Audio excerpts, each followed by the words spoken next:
Subtlety ഉണ്ടല്ലോ ഇതിനകത്ത്. ഈ അയാൾക്ക് ഒരു പ്രത്യേക കാര്യത്തിനോടുള്ള ഒരു ആർത്തി കാണിക്കുന്ന സട്ടിലിറ്റി ഉള്ള ഒരുപാട് പോർഷൻസ് ഉണ്ട് ഫ്ലാഷ് ബാക്കിലും ഇൻട്രൊഡക്ഷൻ സീൻ തന്നെ ആണ്.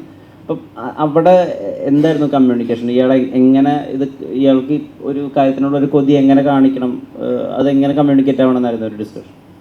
അപ്പോൾ ഡിനു എഴുതിയിട്ടുള്ള പോലെ തന്നെ ജിത്തുമായിട്ട് നമ്മൾ ഒരു സീൻ മുമ്പ് സംസാരിക്കുമല്ലോ. അപ്പോൾ നമ്മൾ ഇപ്പോൾ ഈ ആദ്യം ഈ സീൻ എടുക്കുമ്പോൾ തന്നെ എനിക്ക് തോന്നുന്നു സ്റ്റോർഡറിൽ എടുത്തത് ആ സീൻസ് തന്നെ ആയിരുന്നു.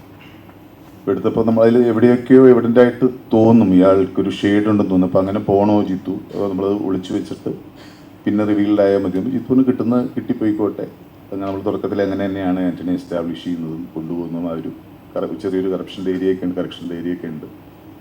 അപ്പോൾ ആ രീതിയിലാണെന്നൊക്കെ ഓരോ സീനിന് മുമ്പ്. കാരണം ഇത് കുറച്ച് റിസ്ക് ഉണ്ടായിരുന്നു ഷൂട്ട് ചെയ്യാനായിട്ട്. കാരണം ഈ ചെറിയ ടൈം ബാറിൻ്റെ ഉള്ളിൽ നടക്കുന്ന ഒരു സ്റ്റോറി ആയതുകൊണ്ട് പാളിപ്പോകാൻ വളരെ ചാൻസുകളുണ്ട്. കാരണം നമ്മൾ പല ദിവസങ്ങളിലും പല സമയത്തും ഷൂട്ട് ചെയ്യുന്നതുകൊണ്ട് ഈ കണ്ടിന്യൂറ്റി നമുക്ക് വലിയ ബുദ്ധിമുട്ടാണ് അത് മെയിൻറ്റെയിൻ ചെയ്യാനായിട്ട്. കാരണം വന്നൊരു സ്പീഡും ഒക്കെ മാനേജ് ചെയ്യാൻ ഭയങ്കര ബുദ്ധിമുട്ട്. അപ്പോൾ നമ്മുടെ ഏരിയ ഇപ്പോൾ ഓരോ സീനിന് മുമ്പ് ഡിസ്കസ് ചെയ്യും നമ്മളിത് എങ്ങനെ ആയിരിക്കണം, ഇവിടെ കുറച്ചും കൂടെ ഓപ്പൺ ആയിട്ട് ചെയ്യണോ, കുറച്ചും കൂടെ സെറ്റിലായിട്ട് ചെയ്യണോ, എല്ലാം നമ്മളൊരു ടീം വർക്കാണ്, ഡിസ്കഷനിൽ പോകുന്നതാണ്. അങ്ങനെ ഇത്തരം സബ്ജക്ട്സ് അങ്ങനെ ഹാൻഡിൽ ചെയ്യാൻ പറ്റുമോ.